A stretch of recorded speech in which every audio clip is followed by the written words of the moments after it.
Well, I had met Frederick Hudson in some years before in another context, and when he and Halleck Hoffman got together, and that would have been in early 1974, 73 probably, when they first started to get together. Frederick gave me a call and said that actually he was Fred then. He became more formal as he became the president of an educational institution. Anyhow, he gave me a call, we got together, and there were three or four other people, most of whom were pretty deeply related to Bob and Mary Goulding and their training in transactional analysis, which took place at Mount Madonna, near, not near Carmel, but Gilroy, up near the garlic capital and so on. And they had a beautiful place, and they were very instrumental in the founding of Fielding. Most of our faculty and almost all of our first, let's say, 50 or more students were directed to us by the Gouldings. And they are, I think their part in this really has kind of gotten lost. And Bob was on the board, on the initial board of trustees. I served a couple of terms on that board as well. Anyhow, that's how it happened.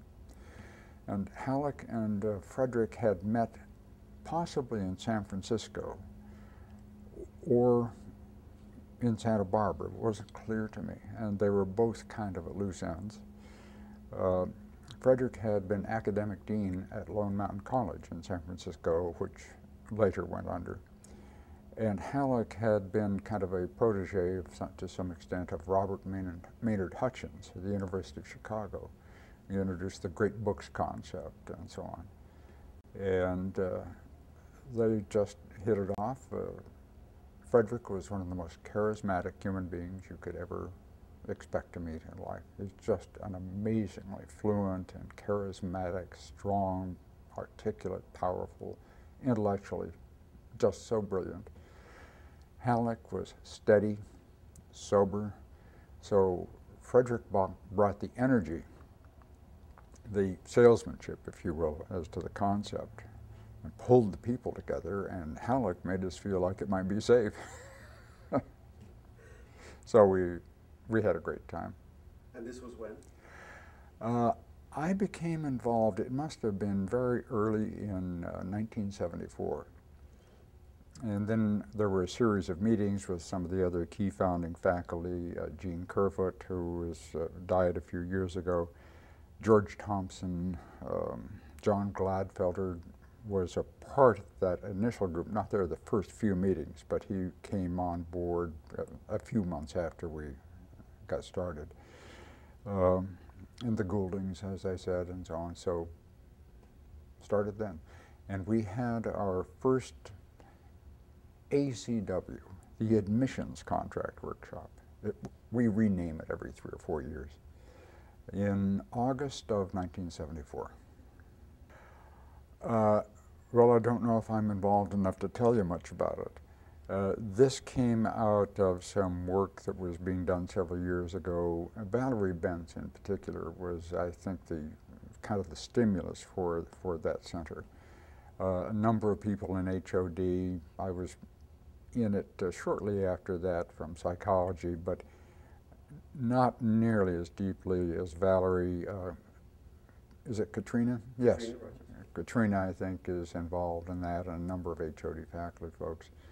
Some of the students I know, and so on, but I think it's a very worthwhile center, and I think it is lending people a different kind of expectation about what the last decade or so might be, in a very, very positive sense. As I got farther into it, I discovered that actually we can't make all of it pretty. There's a negative side. I mean, we treasure youth for good reasons. You know, our health is better. We're stronger. We're more fit. We're more vital. And this is true of all animals, the whole animal kingdom. So we can put a positive spin on it to a point. But it occurs to me that some of the enthusiasts are, their expectations are, I think, a little high. But still, the attention to the fact that there can be wonderful times is even to the very end, is, I think, a very healthy, and it's a great approach. Can you give us some examples of what some of those insights have been? Well, personally, or it would have to be personally, because I couldn't say that I'm really a scholar in that area. I'm interested in it. I've done a little bit of research, but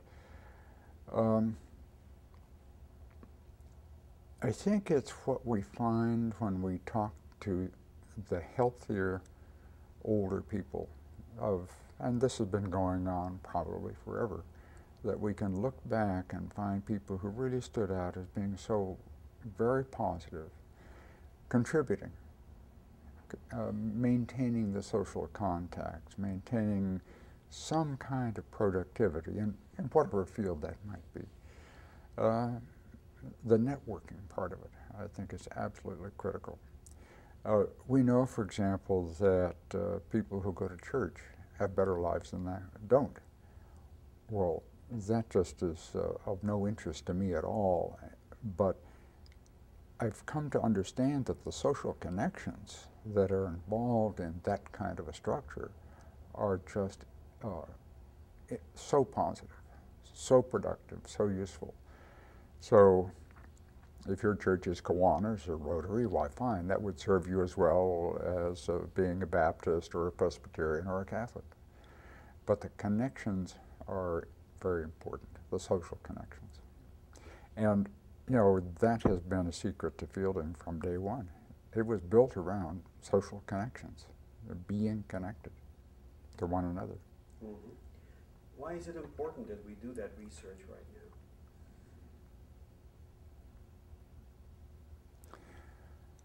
Well, I guess my first answer is I'm not sure that it is any more important now than it was 100 years ago, or that it will be 100 years hence.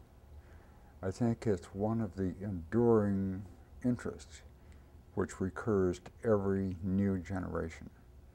And as we approach that part of our lives, why, it holds greater and greater fascination, inevitably. As what else could we expect if you stop and think about it? But whether or not, well, certainly, with aging, as with most areas of science, there has just been incredible learning in the past, say, 10, 20 years or so. It's just been amazing. It was even more that I've learned because I was starting way behind the curve. But some of the research that's going on now about just all kinds of things, how the brain changes, how brain function changes, how physiology changes, the basic building blocks of the aging process, if you will, that is coming to light. And this is true of every science, every branch of science. It's true in the nuclear field of nuclear development and with just so many different things. But there are suggestions that we may end up with vastly more life extension than the heavens ever had planned. I mean, we're ahead of the curve on this by a long ways. So it's just accumulating. So, and technology has a huge amount to do with this. What do you think, what role could fielding play? What concrete contribution could fielding, specifically the center, make to this process? Well, I don't see that fielding will be likely to develop much in terms of the hard science that's related to the biology, the physics, the pharmacology at that level. But fielding is, I think, a good exemplar of the learning network. So we won't invent the new gizmos or technology, but I think we would be a very positive distributor, in a sense, of a kind of knowledge about this. And we could have a great deal to do with changing the expectations. And these are critical, absolutely critical, because how people think of themselves directly affects how they act and how they age and how they behave in the face of aging.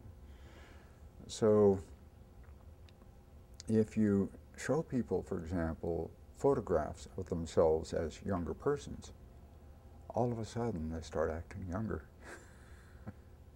They start thinking better. Their mental processing speed will increase and so on. And if you show them some, let's say, photographically altered aging photo software, you're probably more familiar with this than I am, but they kind of slow down. So there's a whole bunch of research, and these are just two examples of how it's approached, that how folks, how their anticipations point is probably the way it's going to go. And this affects health and at every level, thinking, acuity, response time. Notwithstanding all of this, it's very clear that we reach a certain age where our future is behind us. That is, there is no stopping the aging process. It can be slowed, it can be modified, it can be tweaked, but still there is an inexorable march. Anyhow, out of all of this, I think that we can share with any number of people what we know about it. We won't be the only ones doing this, and I don't foresee any unique way in which fielding contributes. I see fielding as being one of a number of institutions that will contribute. But we're really very strong in the social sciences, generally. And I think this will become increasingly the case. I think our presence within social science is increasing. So I think there will be more and more ways that we're going to get into it. And probably some that we haven't really even dreamt of yet.